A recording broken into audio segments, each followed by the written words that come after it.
সবাই তোমার অনুষ্ঠানের জন্য অপেক্ষা করে বসে আছে। জন্মদিনের অনুষ্ঠানটা আমরা শুরু করি এবার, চলো।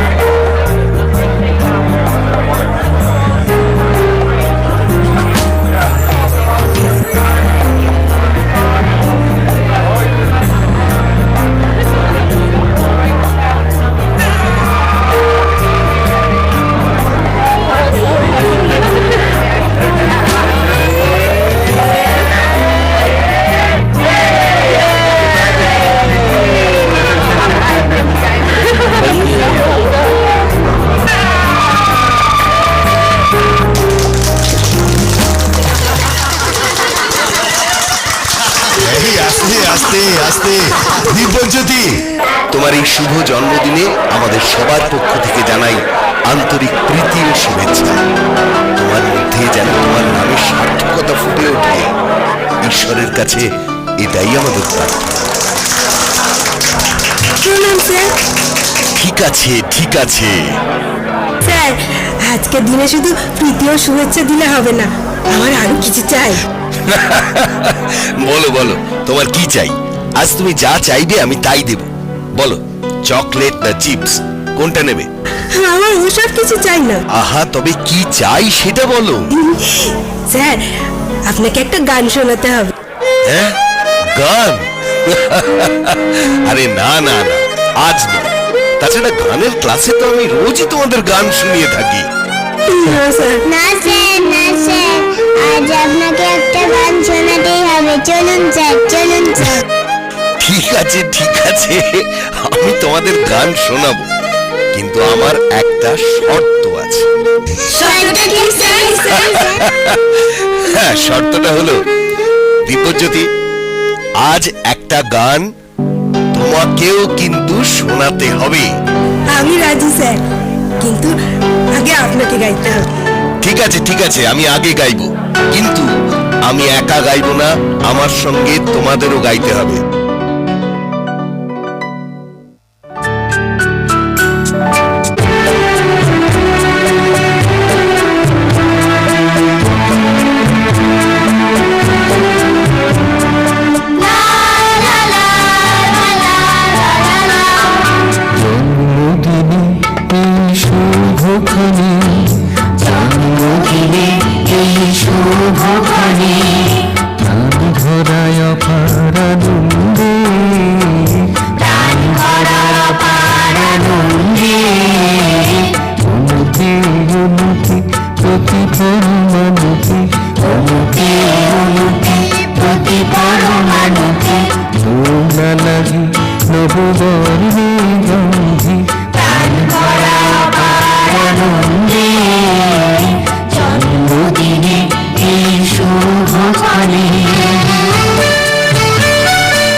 খুব সুন্দর হয়েছে স্যার, খুব ভালো হয়েছে, খুব ভালো হয়েছে স্যার। এই দিব্যজ্যোতি, দিব্যজ্যোতি, এবার কিন্তু তোমার পালা।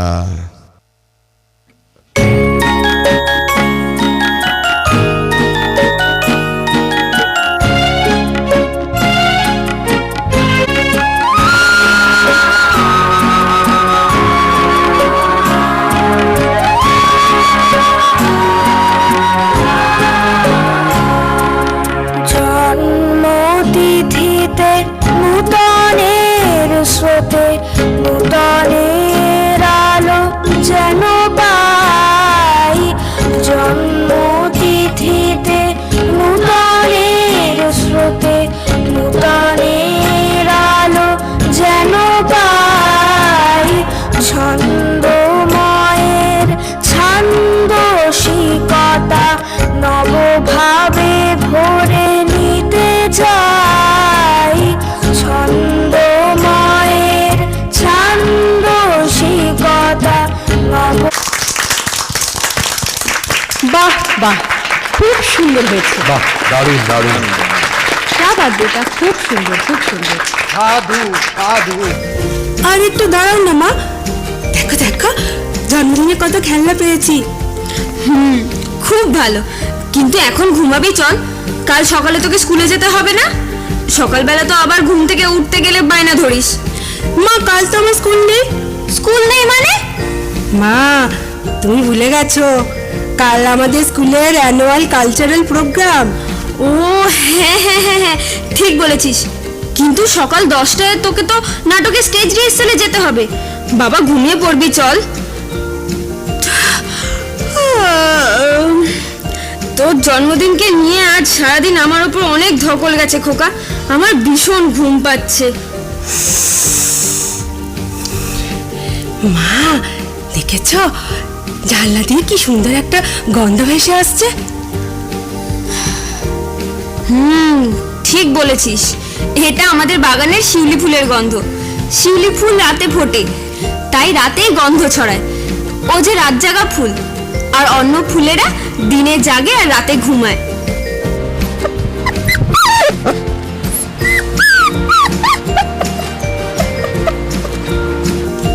আরে দেখো দেখো, আবার কোথায় চললি?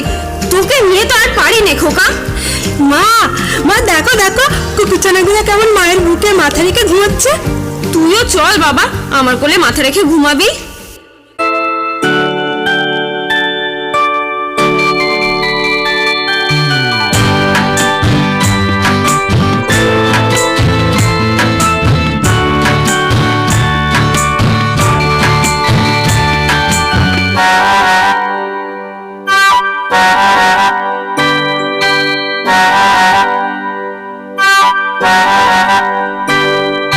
রাতের বেলায় সবাই ঘুমায়, শিউলি কেন জাগে?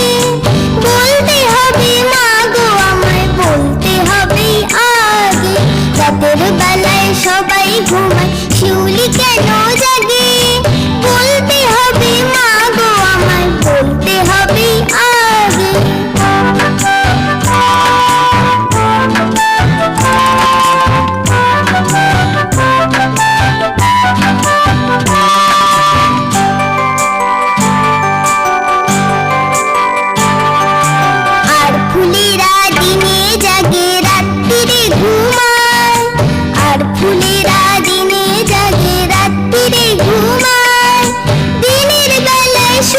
ঢালে মধুতে গান গায়, তাদের সাথে মোর পরিচয় আলোর অনুরাগে।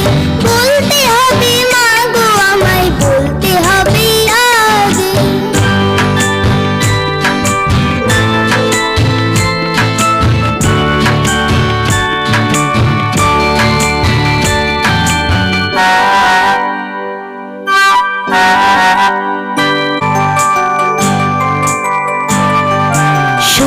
খোকন শিউলি জাগে রাতের অন্ধকারে, সমীরে খোকন শিউলি জাগে রাতের অন্ধকারে।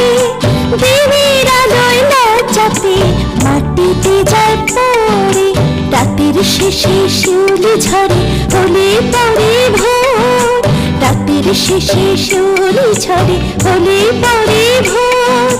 সেই সময়ে সোনার খোকন ঘুমটি যাবে তোর। সেই সময়ে সোনার খোকন ঘুমটি যাবে তোর। সেই সময়ে সোনার খোকন ঘুমটি যাবে তোর। সেই সময়ে সোনার খোকন ঘুমটি যাবে তোর। সেই সময়ে সোনার খোকন ঘুমটি যাবে তোর।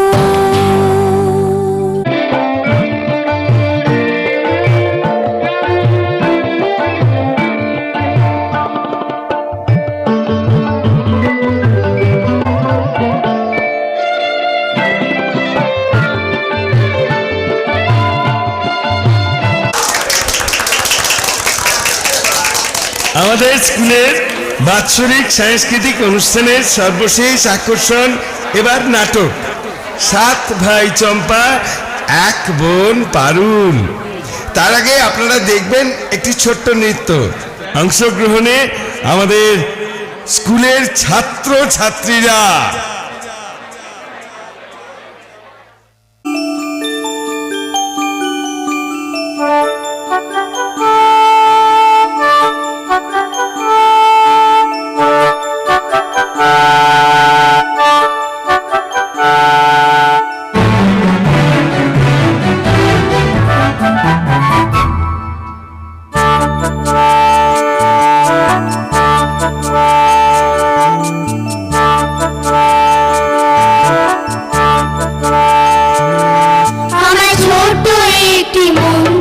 দিয়েছো অনেক আশা রেখে, আমার ছোট একটি মন দিয়েছো অনেক আশা রেখে।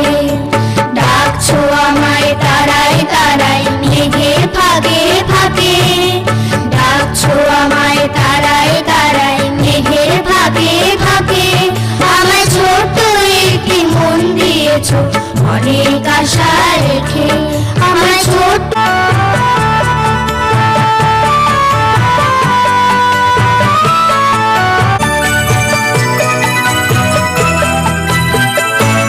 গন্ধে গাছের পাতায় নদীর স্রোতে দূর নীলিমায়, মাটির গন্ধে গাছের পাতায় নদীর স্রোতে দূর নীলিমায়, বাধা আমি পড়ে গেছি সঠিক বাধার পাকে, বাধা আমার ছোট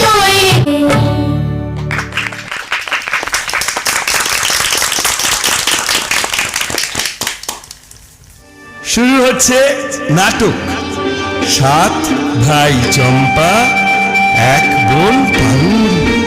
অংশগ্রহণে আমাদের স্কুলের ছাত্র ছাত্রীরা।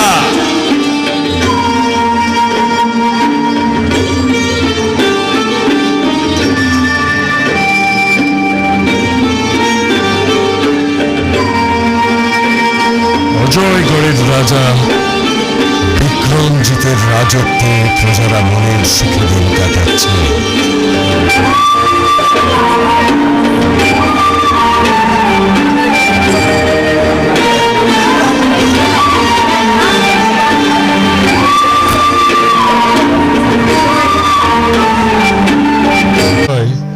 স্বয়ং রাজা বিক্রমজিতের মনে না ছিল কোনো সুখ, না ছিল কোনো শান্তি, কারণ তার ছয় ছয় রানী থাকা সত্ত্বেও রাজা ছিলেন নিঃসন্তান। মনের দুঃখে তাই রাজা প্রায় বনে বনে ঘুরে বেড়াতেন।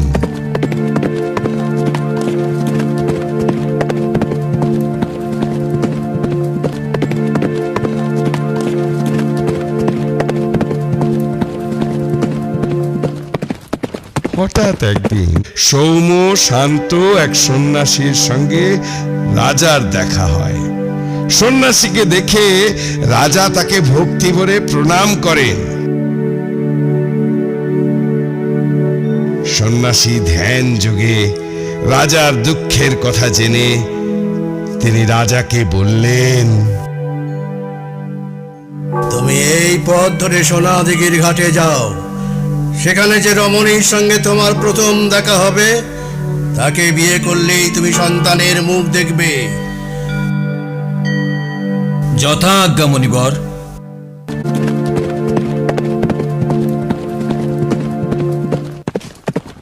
ছয় রানী রাজাকে এসে জানালেন, তোমার ছোট রানী মানুষের নয় কুকুরছানার জন্ম দিয়েছে। হ্যাঁ, কুকুরছানার জন্ম দিয়েছে। রাজার আনন্দ দুঃখে পরিণত হলো। একইভাবে ছয় রানী পরপর 7 বার ছোট রানী কুকুর ছানার জন্ম দিয়েছে বলে রাজাকে এসে জানালেন। কুকুরছানার জন্ম দিয়েছে, জন্ম দিয়েছে। দেখলেন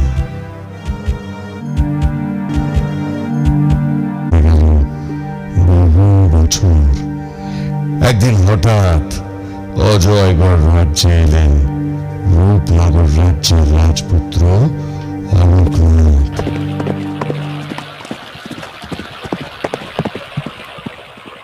পুত্রের ভালো লেগে গেল।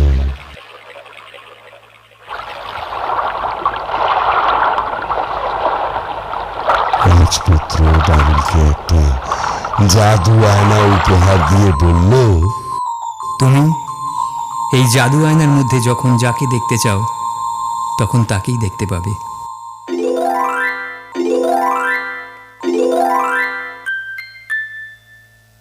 ব্যাস ব্যাস, পারুল মহা আনন্দে ওই জাদু আর পারুল রাজবাড়ির দাসী মাকে না দেখে এক রানীকে দেখতে পেল।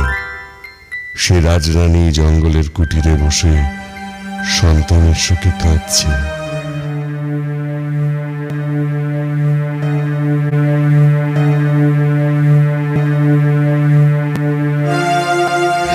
দৃশ্য দেখে দাসী মায়ের কাছে এসে প্রশ্ন করল, উনি কে মা? আয়নার মধ্যে ছোট রানীকে দেখে দাসী চমকে উঠল। ছোট রানীর চোখের জল দাসীর মনোবলকে আরো বাড়িয়ে দিল। তার মুখে এলো প্রতিবাদের ভাষা, যা সে এতদিন মুখ বুজে সহ্য করে এসেছিল।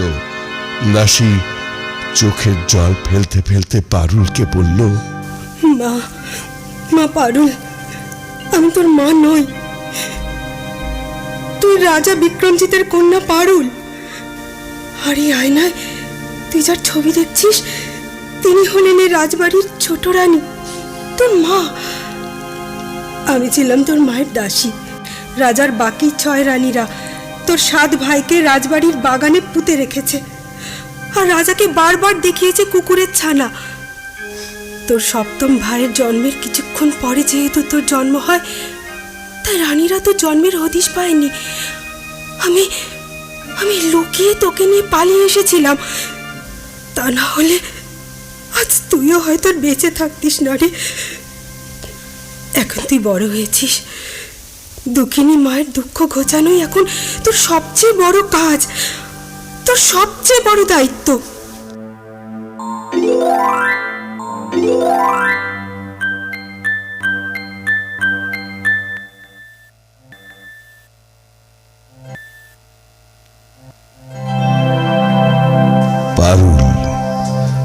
পারুল রাজপুত্র অলোকনাথের সাহায্যে ছোট রানীর কুঠিরে উপস্থিত হল।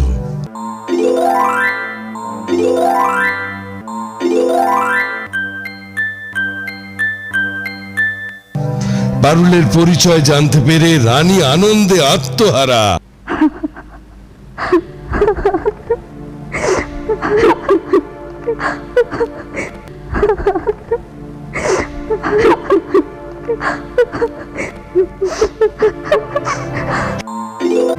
জাদু আয়নার সাহায্যে পৌঁছালো এক সন্ন্যাসীর কাছে।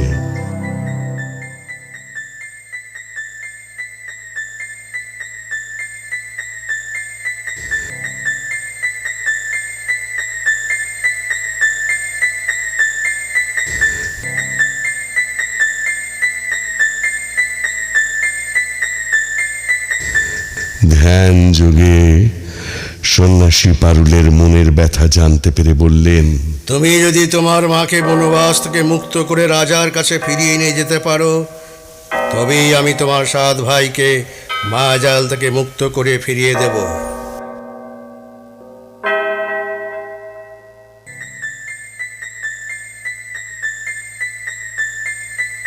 অলোকনাথের সাহায্যে পারুল রাজার ভুল ভেঙে দেয়।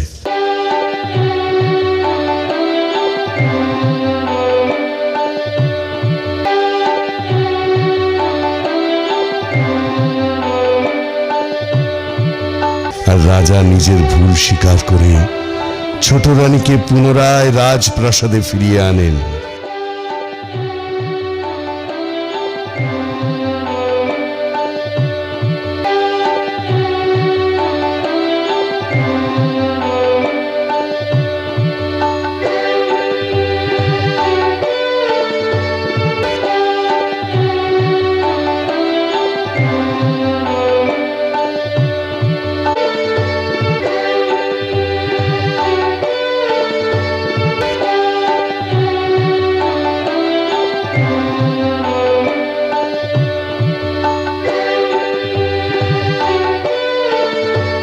সেই সঙ্গে পারুল মায়াজালের চক্রান্ত থেকে তাদের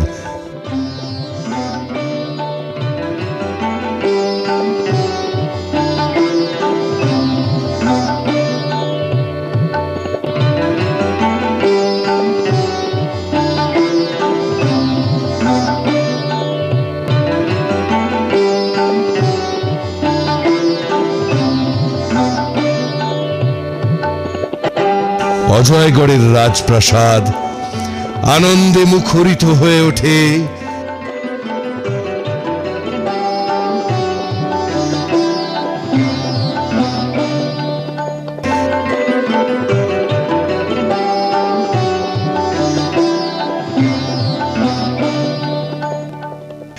হঠাৎ সবাই দেখে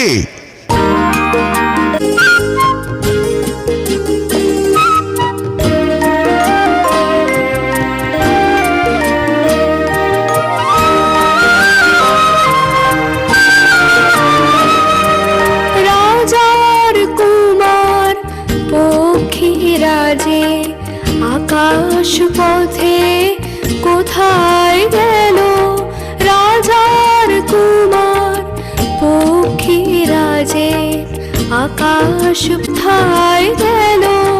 সোনালি জরির নীল পাগড়ি, সোনালি জরির নীল পাগড়ি মাথায় বেঁধে উধাও হলো, মাথায় বেঁধে উধাও কোথায় গেল?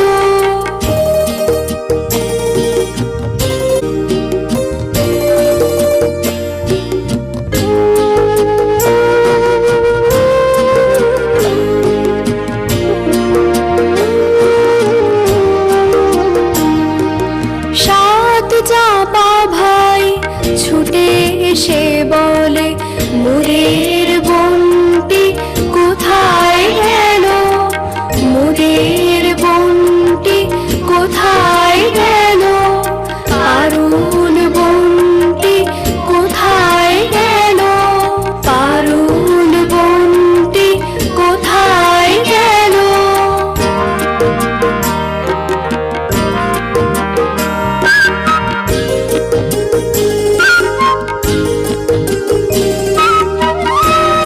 ভাইদের কাছে পৌঁছে দিল।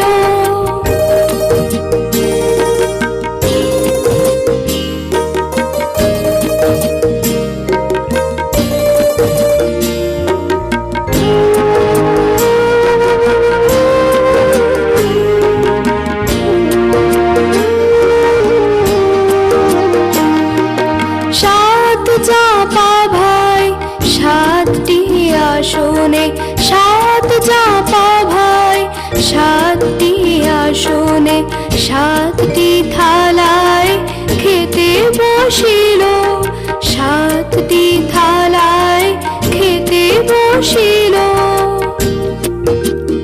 তারা রাজকুমারকে সঙ্গে নিল, রাজকুমারকে সঙ্গে নিল। পারুল বনটি তাদের কপালে ভাই দ্বিতীয়ার ফোঁটা যে দিল, ভাই দ্বিতীয়ার ফোঁটা যে দিল, ভাই দ্বিতীয়ার ফোঁটা যে দিল, ভাই দ্বিতীয়ার ফোঁটা যে দিল।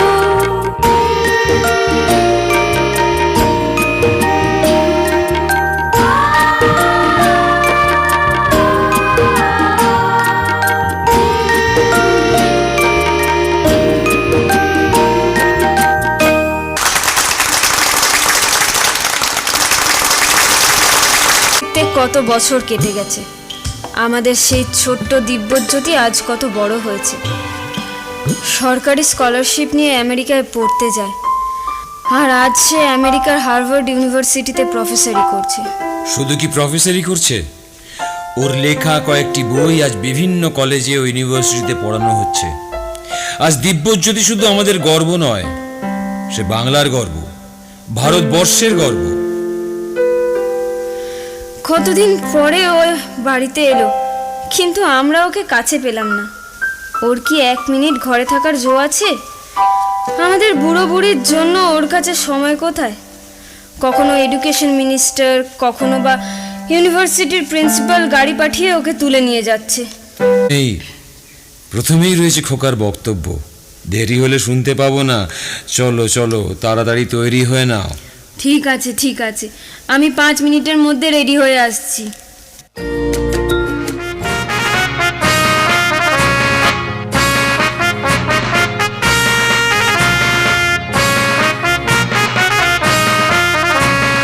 রক্তিম কিশোর, আমি রক্তিম কিশোর। কিশলয়, আমি রক্তিম কিশলয়। সোজা পথে চলি আমি, বাঁকা পথে কবু কবু নয়। সোজা পথে চলি আমি, বাঁকা পথে, আমি রক্তিম কিশলয়। সোজা পথে চলি আমি, বাঁকা পথে কবু কবু নয়। সোজা পথে চলি তিন কিশলয়, রক্তিম কিশলয়, আমি রক্তিম কিশলয়।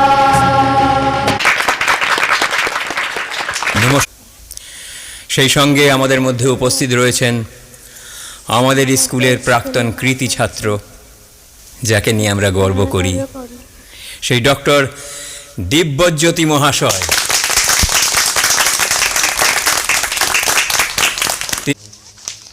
প্রথমে ধন্যবাদ জানাবো এই স্কুলের কর্তৃপক্ষ ও শিক্ষক বৃন্দকে, যারা আমাকে এই মঞ্চে বক্তব্য রাখার সুযোগ দিয়েছেন। আমার ছাত্র জীবনের সাফল্যের পিছনে কয়েকটি কারণ রয়েছে। প্রথমত, বাবা ও মায়ের ভালোবাসা, সাহায্য, সহযোগিতা আমাকে উদ্বুদ্ধ করেছিল। সেই সঙ্গে স্কুলের শিক্ষকগণ কঠোর নিষ্ঠা ও দায়িত্বের সঙ্গে আমাদের মানুষ করে তুলতে সাহায্য করেছেন। কিন্তু সবচেয়ে বেশি আমাকে উদ্বুদ্ধ করেছেন মহান দার্শনিক শ্রী প্রভাত রঞ্জন সরকার তথা ধর্মগুরু শ্রী শ্রী আনন্দমূর্তিজির নব্য মানবতাবাদ ভিত্তিক শিক্ষা ব্যবস্থা। আনন্দমূর্তিজি যে নতুন শিক্ষা ব্যবস্থা প্রবর্তন করেছেন, তার মূল মন্ত্র হল সা বিদ্যা ইয়া বিমুক্তে। সেটাই তো প্রকৃত শিক্ষা, যা মানুষকে মুক্তির পথ দেখাতে পারে। এডুকেশন শব্দের তিনি এক নতুন ব্যাখ্যা দিয়েছেন। তিনি বলেছেন, E for enlargement of mind, মনের বিস্তার। ডি ফর ডিসম্যাপ, অর্থাৎ ডি স্ট্যান্ডস ফর ডিসিপ্লিন, শৃঙ্খলা। ই ফর এটিকেট, শিষ্টাচার। এস ফর স্মার্টনেস, প্রত্যুৎপন্নমতিত্ব। এম ফর মরালিটি, নৈতিকতা। ই ফর ইংলিশ, ইংরেজি শিক্ষা। পি ফর প্রোনাউন্সিয়েশন, উপযুক্ত উচ্চারণ বিধি। ইউ ফর ইউনিভার্সাল আউটলুক, বিশ্বজনীন দৃষ্টিভঙ্গি। সি স্ট্যান্ডস ফর ক্যারেক্টার, চরিত্র গঠন। এ ফর অ্যাক্টিভ হ্যাবিটস, কর্মতৎপরতা। টি ফর ট্রাস্টওয়ার্দিনেস, বিশ্বস্ততা। I stands for ideation of the great, ঈশ্বরের প্রতি আকর্ষণ। O stands for omniscience, grace, সর্বজ্ঞের কৃপা। N stands for nice temperament, শান্ত সুন্দর মেজাজ।